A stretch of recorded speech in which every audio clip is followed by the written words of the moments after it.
All right, let's go ahead and get started here.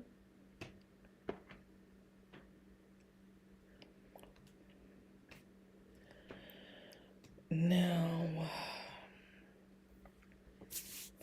we are on part 3 of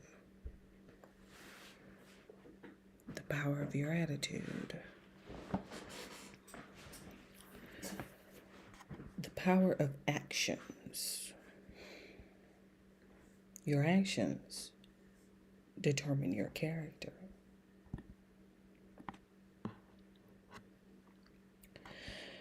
We've already seen that your basic outlook on life, the frame through which you see things, sets in motion a powerful chain of events, beginning with the thoughts you think and leading to the words you speak.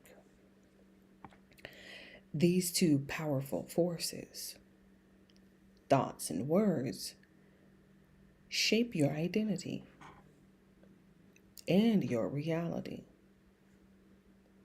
That is how you view yourself and the world around you.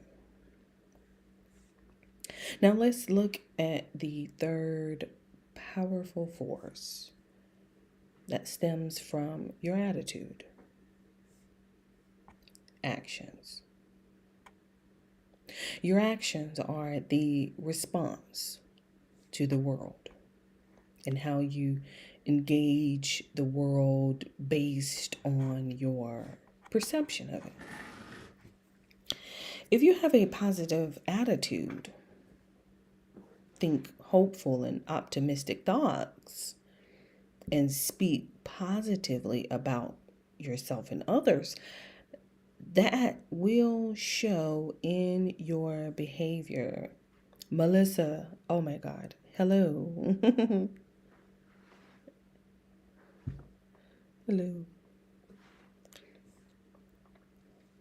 You will be trusting, truthful, helpful, and generous.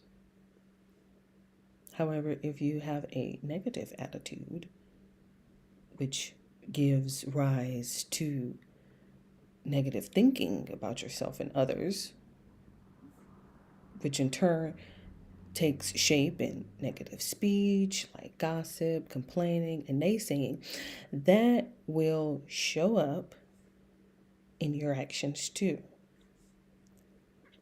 Like the first domino that causes a cascading chain reaction, your attitude, either positive or negative, sets in motion a series of consequences that powerfully affect your life.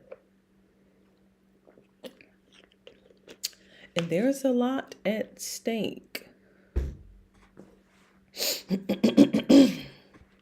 here, especially when it comes to your actions, because your actions determine your character. So your character is formed by your basic outlook on life. Perhaps no person's life illustrates this powerful principle better than that of Oscar Wilde, the Irish playwright and novelist, the author of many highly popular works, including The Importance of Being Earnest and The Picture of Dorian Gray.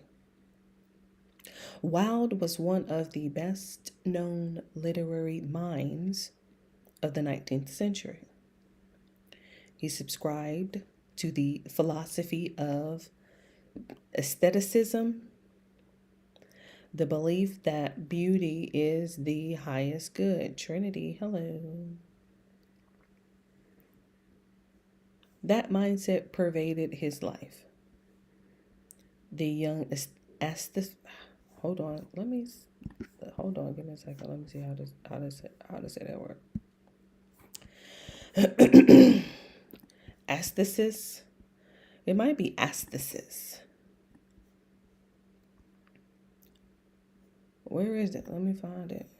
The young aesthesis. I have to. Okay. I'm put $5. It's gonna be aesthesis.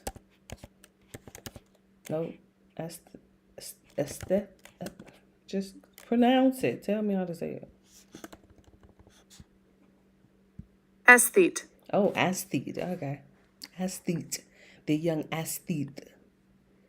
Oh, well then, wait a minute. Hold on. Let me see. I must have said that word wrong.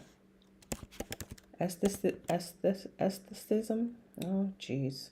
Hold on. Give me a second. Let me see how you say it. Aestheticism. Aestheticism. Ah, of course. Aestheticism. Okay. And aesthetes. Aesthete. Aesthete. Man, it's just aesthete. Aesthete. Okay, let me start over. He subscribed to the philosophy of aestheticism. Aestheticism. Aestheticism. Ooh, that's a tongue twister there. Aestheticism. What is that? The approach to art exemplified by, but not restricted to, the aesthetic movement. And what's the aesthete? Aesthete. Aesthete. Aesthete. Aesthete. 2 syllables. Aesthete. Aesthete. Aesthete. Aesthete. Aesthete. S-S-E-S. A person who has or affects to have a special appreciation of art and beauty. Oh, that's me. Aesthete. Aesthete. Aestheticism. Aestheticism. Is it aestheticism? Aestheticism? It has to be. Aestheticism. Aesthetic. Aestheticism. Aestheticism. Aestheticism. Aestheticism. Aestheticism. Aestheticism. Aestheticism. Aestheticism. Aestheticism. All right, let's try it. He subscribed to the philosophy of aestheticism, the belief that beauty is the highest good. That mindset pervaded his life. The young aesthete lived out that value in everything, from his choice of home decor to his pursuit of a life filled with creature form, creature comforts, and personal pleasure. Predictably, his outcome on the world eventually took shape in action, and Wilde became immersed in a life of dissipation and immoral conduct. He even spent 2 years in prison, convicted of gross immorality. Later, Wilde reflected on his beliefs and actions.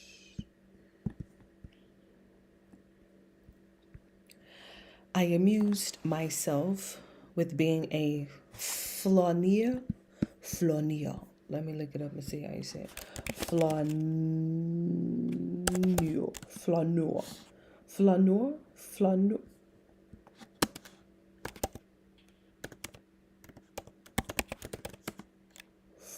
Okay. Flaneur. Flaneur. Flaneur. Flaneur.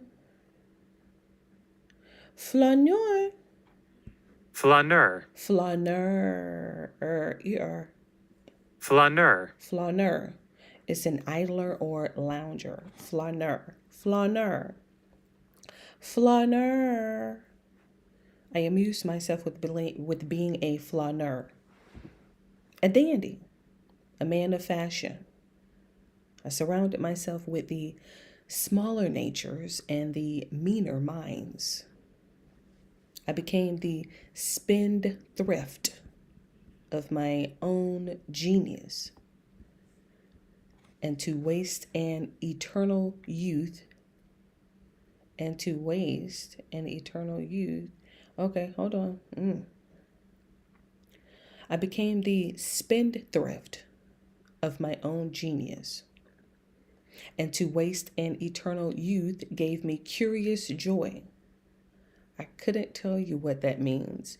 To waste an eternal youth gave me curious joy. What does that even mean? To waste an eternal youth gave me curious joy. I don't know what that means. I'm like, I don't know what that means. To waste an eternal youth.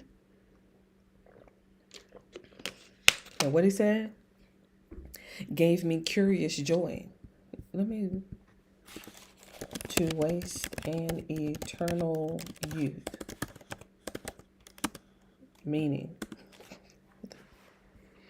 The phrase to waste an eternal youth suggests squandering the potential and vibrancy associated with youthfulness, particularly when one has the opportunity for perpetual youth. This concept often reflects a deeper irony, as it implies that even with the gift of eternal youth, individuals may fail to appreciate or fully utilize. Okay. We have some mythological roots. Many cultures have myths surrounding eternal youth. Is that what he said? What did he say again? Hold on, let me go back. So, hold on. Okay. I just want to say don't do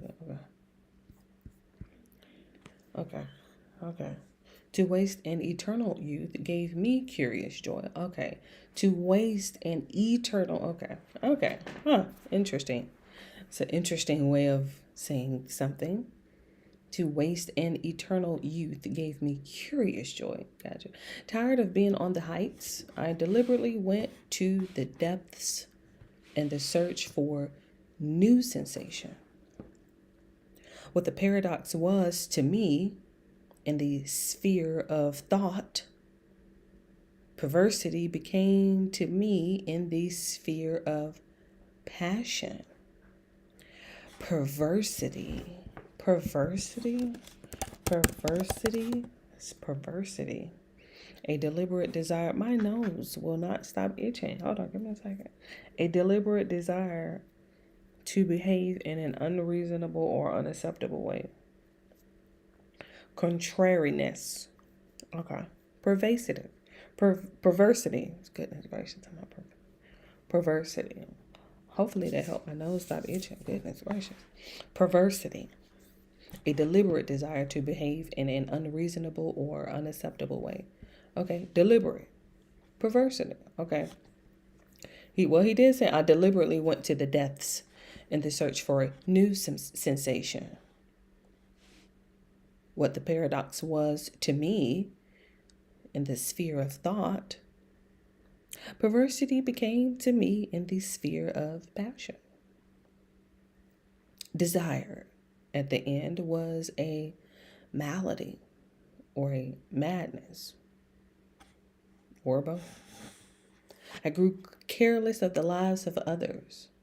I took pleasure where it pleased me and passed on. I forget that every little action of the common day makes or unmakes character. And that therefore what one has done in the secret chamber, one has someday to cry aloud on the housetop.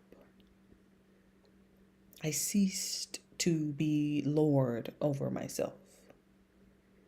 I was no longer the captain of my soul and did not know it. I allowed pleasure to dominate me. I ended in horrible disgrace. There is only one thing for me now. Absolute humility.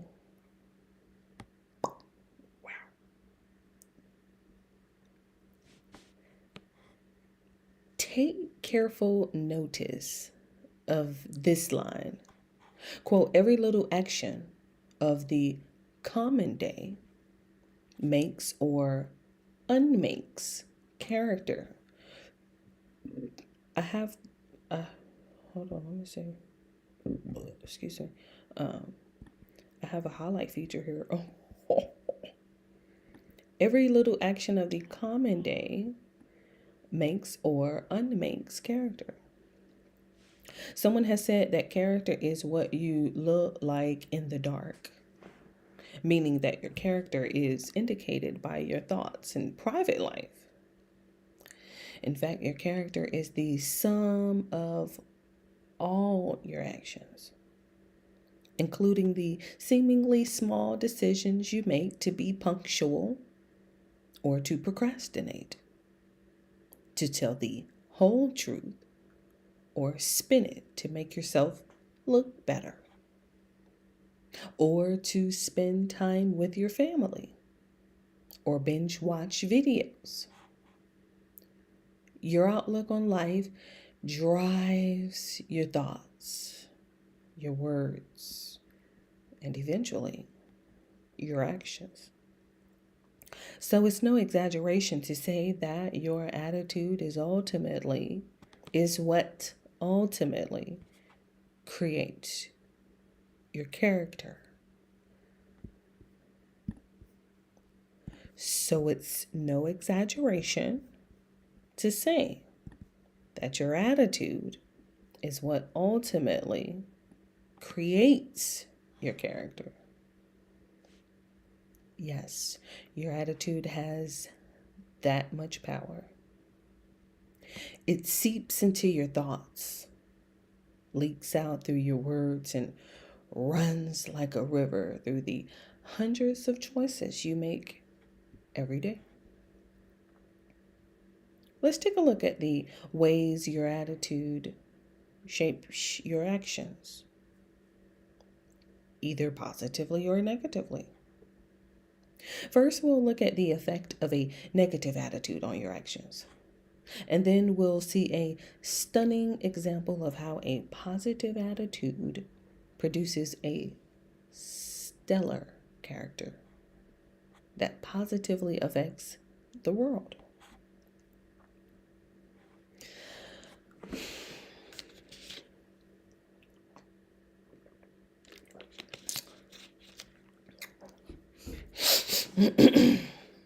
Change colors here. Let me get that yellow. A negative outlook produces negative actions. I repeat, a negative outlook produces negative actions. By now, the cascading effect of your attitude on all of your life should be clear. Let me change the music because she is booming in my ear. Thank you. Hold on, give me a second to change the music. Okay, that's better. By now, the cascading effect of your attitude on all of your life should be clear. You know the power of a chain reaction and tumbling dominoes or creating a stampede. But you may not be aware of how directly your attitude affects your own actions, and by extension, your character. Let's face it, negative traits are much easier to spot in other people than ourselves. Here are just a few of the ways a negative outlook on life will sabotage your ability to take actions.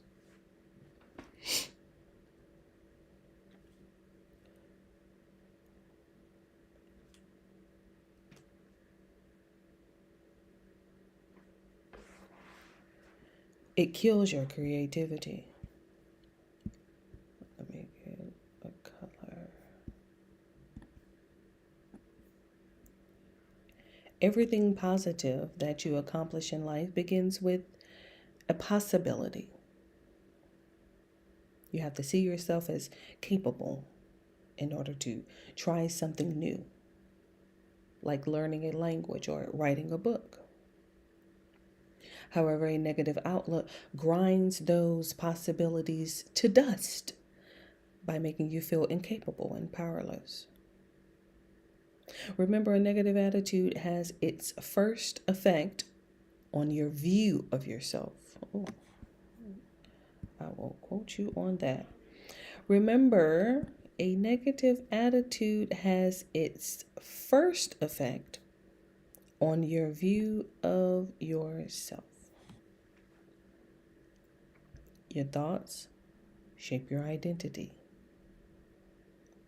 Before long, that negative thinking finds itself into the words of naysaying statements like, I could never do that, or that'll never work.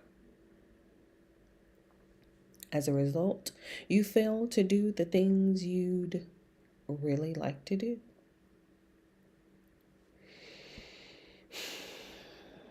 It makes you untrusting. So it kills your creativity and it makes you untrusting. How so? My friend Jeff teaches research and writing methodology to college students. One day he gave them a field assignment. Talk to one stranger each day for 2 weeks and write about your findings. Jeff wanted to challenge the seemingly prevalent belief that most of the people we encounter every day at school, work, or the shopping mall are out to harm us. He decided to try the experiment himself. And on the very first day, he was alert for opportunities to engage someone he'd never met in a brief conversation. While walking down the aisle at the grocery store, Jeff saw a man coming toward him. A young man in his 20s, looking furtively. Let me look it up. Furtively? It can't be nothing else but furtively. Is that an E?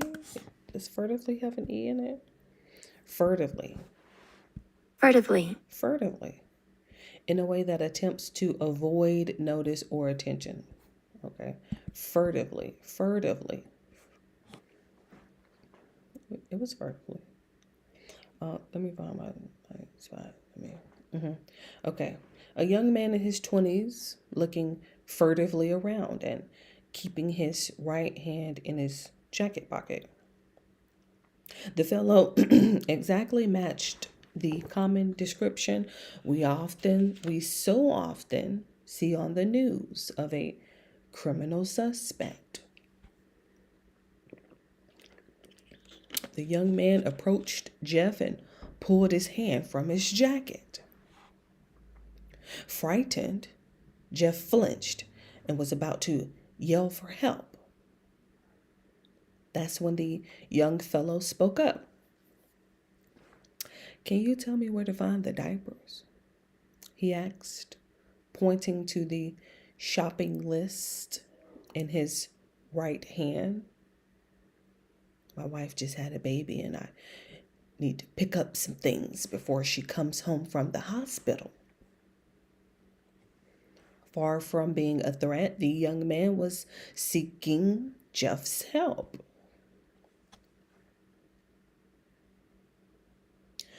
While there certainly are people in the world bent on doing harm, most of the people we meet don't fit that category. Yet our thinking has been shaped by the good advice our parents gave us. Don't talk to strangers. Jeff realized the profound effect this thinking was having on his actions. He was suspicious of others and treated them accordingly. That's the effect of a negative outlook on life. It makes you suspicious of others, untrusting of people who seem different, and unwilling to accept newcomers. Negative thinking produces a defensive reaction that keeps you closed to new relationships. I like that.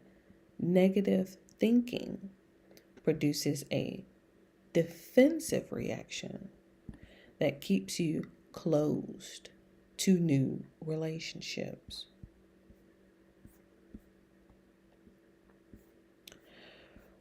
All right, so we had it kills your creativity, it makes you untrusting.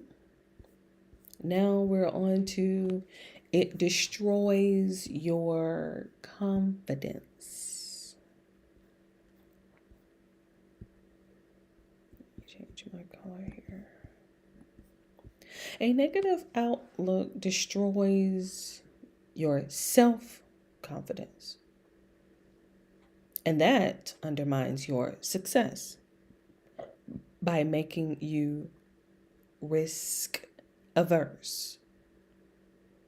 We all like living in our comfort zone, but making progress in life requires pushing yourself beyond that from time to time. For example, if you want to find a better job, you have to submit resumes and put yourself out there in the hiring process. That can be intimidating, to say the least. When you have a negative outlook, here's what happens in your life. You begin by thinking negative thoughts and developing a poor self-image. That thinking takes shape in words such as, I'm too old for that job, or they probably wouldn't hire me, or I don't have the right experience. Eventually that finds its way into our actions, or rather, inactions. It feels safer to go to work every day at a job you hate than to take the risk of stepping out and trying something new. As the old saying goes, whether you think you can or think you can't, you're right. I've never heard that before, but I like that. I feel like I should put that on a shirt. Whether you think you can or you think you can't, you're right. Wow, that's so simple and profound. It's phew. A negative attitude holds you back from trying new things. Wow. Whether you think you can or whether you think you can't, you're right. I love that. I absolutely love that. All right. We have some. All right. It kills your creativity. It makes you untrusting. It destroys your confidence. It makes you cut corners. A funny thing happened at midnight on April 15th, 1987. 7 million American children suddenly disappeared.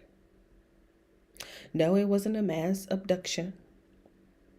The Internal Revenue Service had just changed a rule so that rather than merely listing dependent children by name on their tax forms, taxpayers were required to provide a Social Security number for each child.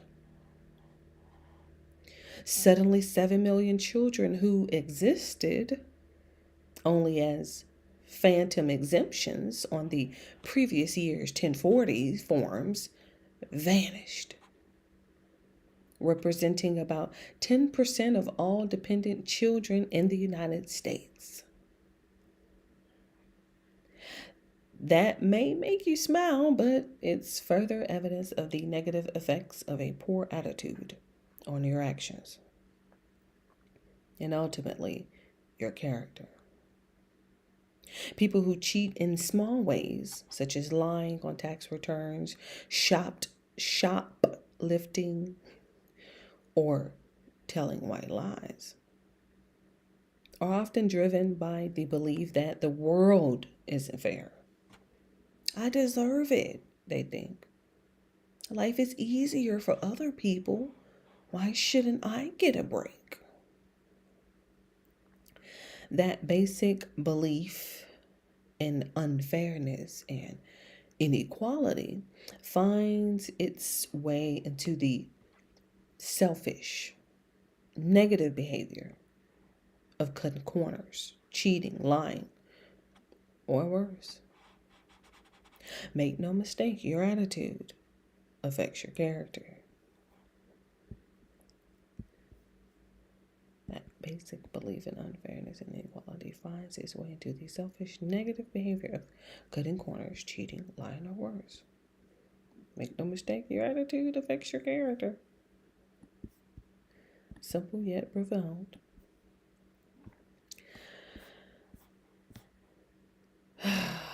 All right, negative outlook produces negative actions.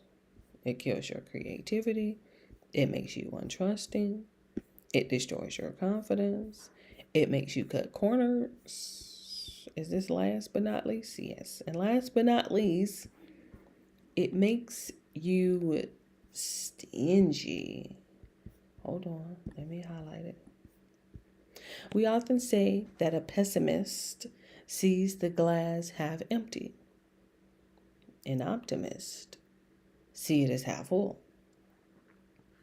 I'd like to take that one step further.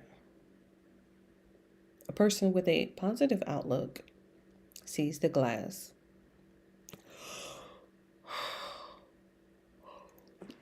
I was trying so hard to swallow that yawn. Hold on.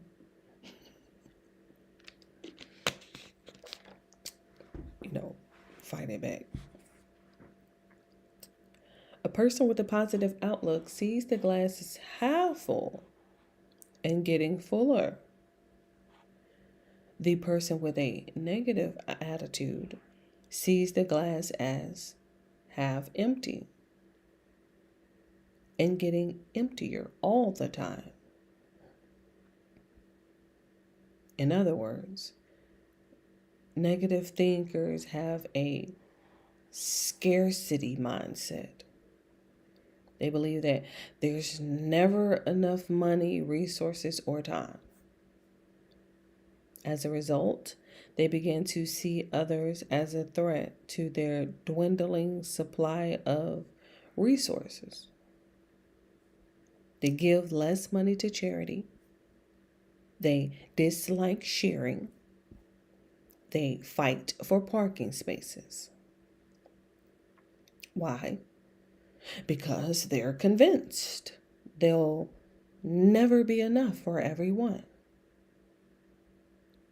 Negative thinking makes you more likely to hoard resources and exclude people. We could say a lot more about the effect of a negative outlook on our actions and character, but you get the idea. People who have a negative attitude respond to the world and those around them in negative ways. Hold on, let me highlight that. People who have a negative attitude respond to the world and those around them in negative ways. They become fearful, closed to new possibilities, lacking in confidence and selfish. The good news is that your character can change because you have control over your attitude. Let's take a look at some of the healthy results of a good attitude on your actions and character. A positive outlook produces positive actions. One way to describe the positive effect on your attitude, one way to describe the positive effect of your attitude on your actions would be to simply list the opposite traits we've just listed. Having a positive attitude does indeed take shape in positive actions, such as a willingness to try new things, openness to new people and situations, honesty and generosity. When you have a positive attitude, when you have a positive outlook, you develop a positive image of yourself. That produces hopeful words such as, I think we can, and we have plenty to go around, and let's try again. Those uplifting words create a positive reality that leads to bold, hopeful actions. People who have a positive attitude become confident, adventurous, and forward-looking. They respond to the world in positive ways, and they're often much loved and incredibly successful as a result. That was certainly true of Truett Cathy, founder of Chick-fil-A restaurants, who passed away in 2014 at the age of 93. Cathy entered the restaurant business with his brother in 1946. The pair bought a small restaurant in Hapeville, Georgia. Shout out to Hapeville. Called the Dwarf House. Y'all, listen. You got to see it. Look, you got to see which is still in operation today. You have to see it. There, they developed the signature chicken sandwich, for which the nearly 2,000 Chick-fil-A restaurants are known. Truett Cathy had a positive outlook on life, and that outlook contributed to his success as a business person and his willingness to take risk. Cathy's optimistic attitude was underscored by his powerful faith. Like another highly successful Georgian, President Jimmy Carter. Cathy taught Sunday school at his hometown church for many years. Due to his strong belief in the value of Sunday as a day of worship and family time, all Chick-fil-A restaurants are closed on Sundays. Cathy began the policy in 1948 when he himself was working 6 days a week and saw how detrimental that was to himself and his family. Losing Sunday sales may have cost the company millions, but Cathy's strong beliefs resulted in positive actions, and he has succeeded. One of Cathy's favorite saying is, it's easier to build boys and girls than to mend men and women. That positive speech turned into positive action when in the late 1940s, Kathy hired Eddie J. White, a young African American, at his first restaurant. Remember that the American South was still segregated at that time, so the decision was very unpopular. Kathy was undeterred. His belief in equality and opportunity became bold action. He also mentored an orphan by the name of Woody Falk, beginning when Woody was 13. Woody eventually became vice president of product development at Chick-fil-A. And Kathy developed a successful foster home system called WinShape Homes. Today, Camp WinShape and the WinShape Foundation provide scholarships for kids and college students.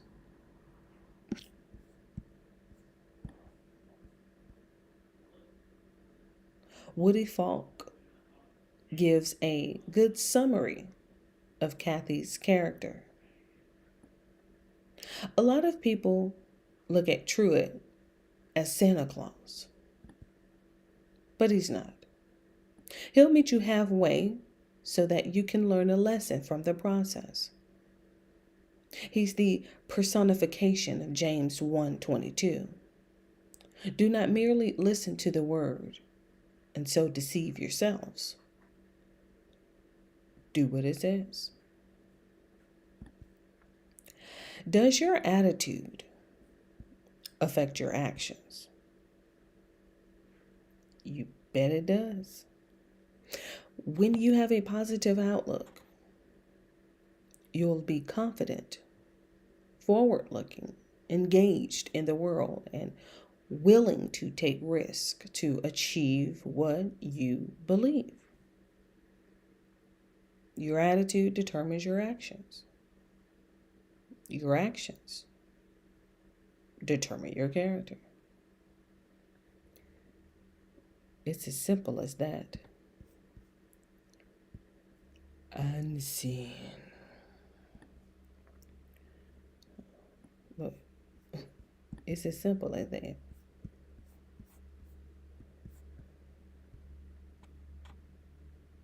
And that's it. That was the end of part 3.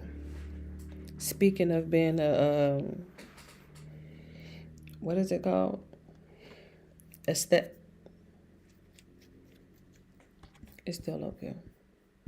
Let me find it. But I have to go back.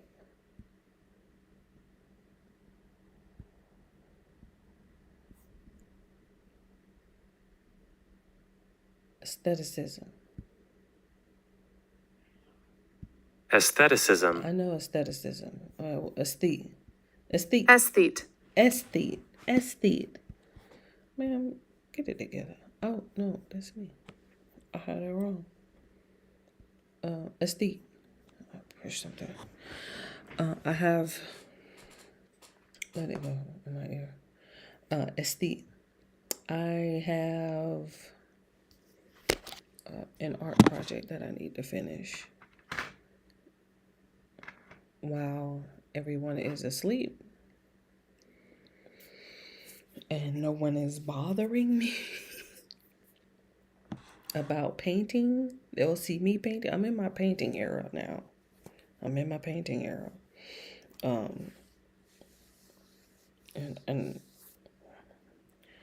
I'm really just trying to brace myself because it has a mind of its own when it comes to that painting. Like it has a mind of its own. I started with this let me see if I can find it. With this I don't know what to call it, y'all. I couldn't quite oh, it must be on this phone. Because I have like different I have, hold on. I can airdrop this picture. I have to get me some more Altoids. Got the airdrop on. Yeah.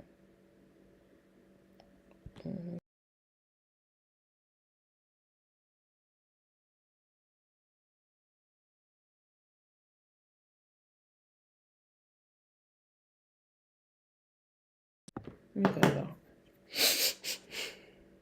Okay, let me open it and see if it'll pop up. Okay. So I bought some grass seeds because you get so bored so quick. So bored so quick. You always just have to find something to do. Try, like, don't take my word for it, okay? Like, it's the summertime.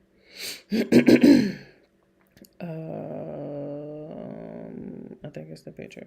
Yeah. Okay. So right here, it was this little brick. Now, technically, this picture here is because right, you see the grass is I bought some grass seeds. Okay. And was it last week or was it the week before last? We had rain for like a whole week, which I had no idea it was going to do that. But I love divine timing. Hold on, it's me talking. I absolutely love divine timing. And so what ended up happening was I have this area. It starts here and it's like a semicircle. It's massive. It goes all the way around.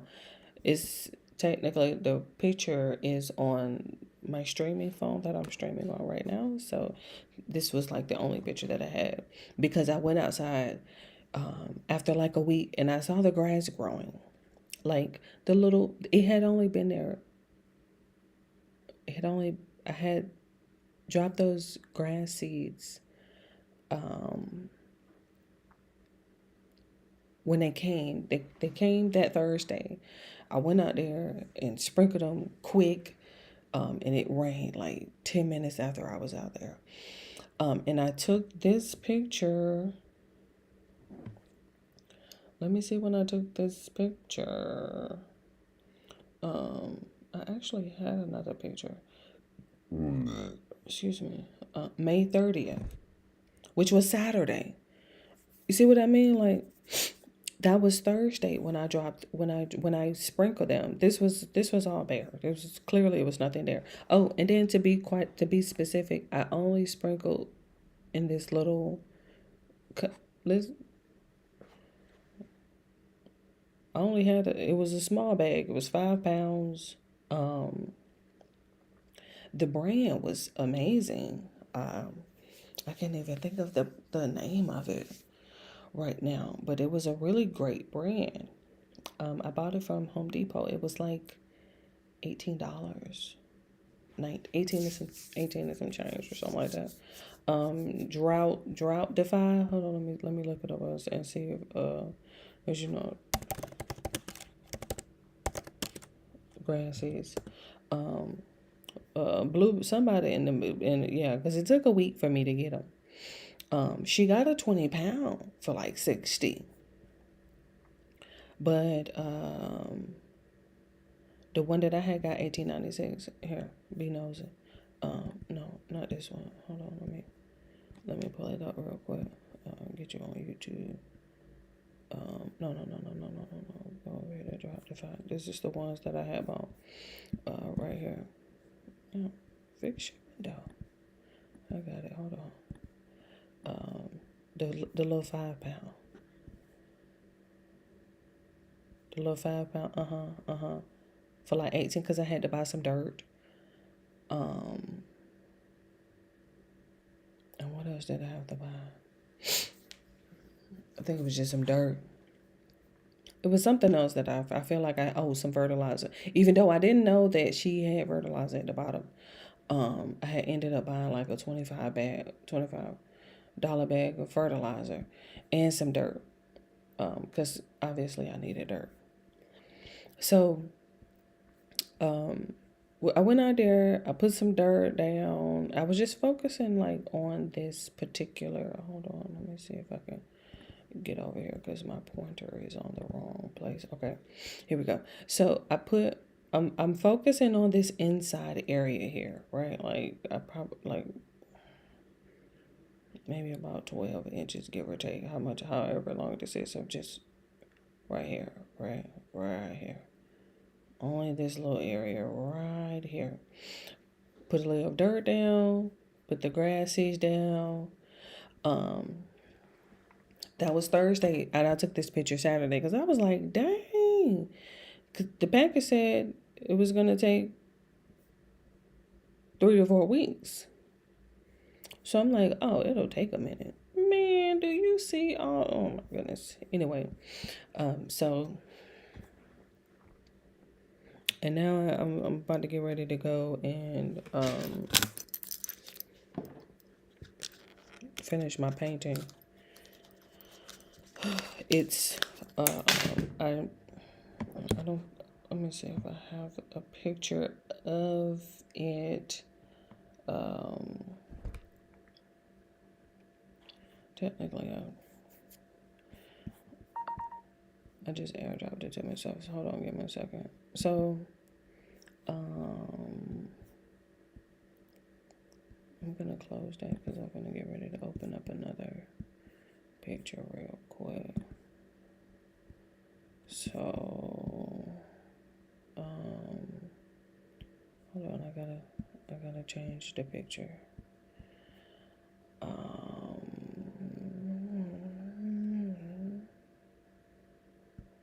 Is that it? Okay. All right. So this, just focus on the board in the back, right? I had put it outside, and it started to like decay because it rained. Like, so I'm painting this right here. This, ironically, this may be like the only picture that I have of it. This was a picture that was going in a collage. That's Christian, that's Madeline, that's Madison, that's my mom, and obviously that's me. I don't know who took this picture.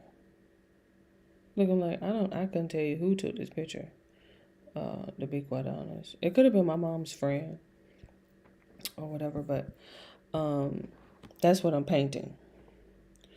And so I have the base, I painted it all white, and so now I have to figure out what I want to do with the rest of it.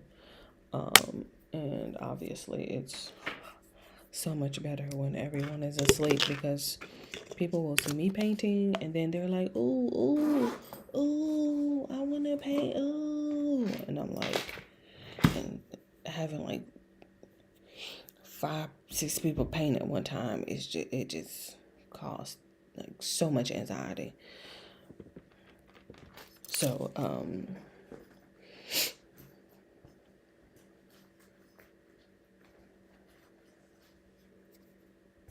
in the meantime, in between time, hold on, let me check the chat because just spam in the chat, Look, spam in the chat. I did see Trinity. I did speak to Trinity. And I was trying to figure out if Melissa was